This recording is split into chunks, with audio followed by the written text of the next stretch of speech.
The very first thing we need to do to solve any calculation problem using dimensional analysis is to understand the relationship between various components of the problem, and then build a suitable proportional relationship which will basically look like a fraction having its own numerator and denominator.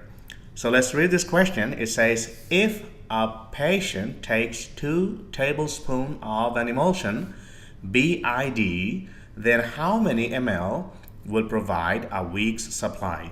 We can clearly see that this problem has a number of components and we must understand their relationship. For example, it says there are 2 tablespoons of the emulsion taken BID. BID means taken 2 times a day. And then it asks for how many ml. So we have to know the relationship between this ml with this tablespoon. 1 tablespoon equals 15 ml. And then finally, we need to determine the volume in a week's supply. So we need to know how many days are there in a week as well. So we can start these fractions, the relationship from the tablespoon, number of tablespoons taken per dose. From the information, we know that the patient takes 2 tablespoons at a time. So per dose, we can write that 2 tablespoons is contained per dose. This can be written in a flipped way. For example, 1 dose contains 2 tablespoons. Depending on the need of the question, need of the problem, we can use either this format or this format. So we still don't know. And then it says BID. What does the word BID means? It means 2 dose per day. So we can write, say, 2 dose per 1 day, or we can write 1 day contains 2 dose, depending on what we need at the end. And then finally, it says how many ml will be contained in a week's supply. So from here, we can write another relationship as 7 day over 1 week, or 1 week contains 7 days. We still don't know which one we're going to use. And then finally, we must know that is not provided directly in this problem. We must know the relationship between tablespoon and ml. So we know that 1 tablespoon equals 15 ml. We can write this as a fraction of 1 TBSP in the numerator and 15 ml in the denominator, or the other way, 15 ml in the numerator and 1 TBSP in the denominator.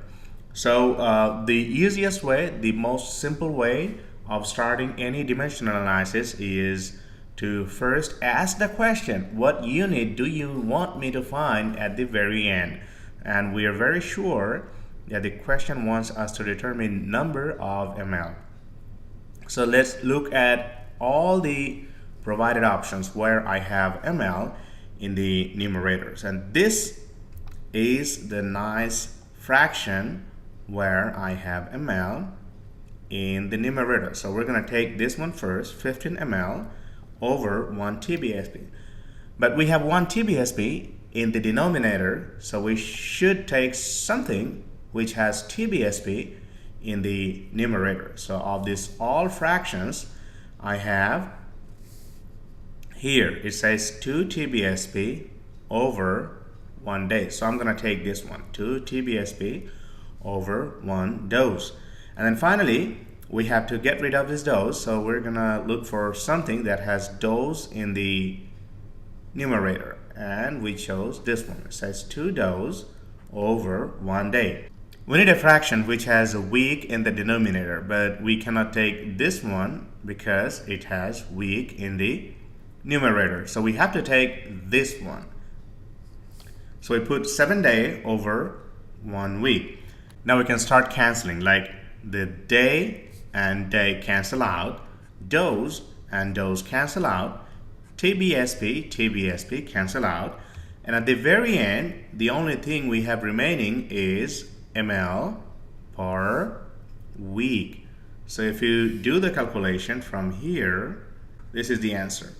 So we can actually draw a picture to understand what is happening here. The patient takes 2 tablespoons a day, So this is 1 tablespoon.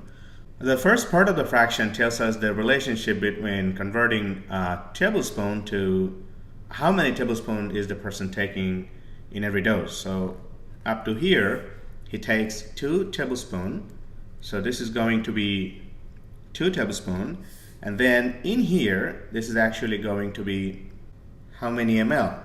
So we can say this is going to be from tablespoon to ml. So this is 15 ml times 2.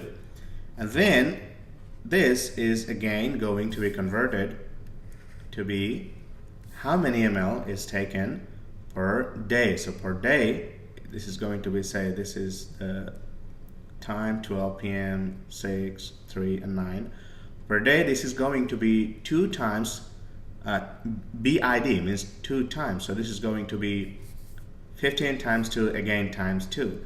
And then finally, this is going to be how many times per week. So this is a calendar. These are the number of days. So in whole week, we're taking 1 whole row of the calendar. So in 1 whole week, how many ml is being taken by the patient? So this is the whole idea of using dimensional analysis in solving a problem like this.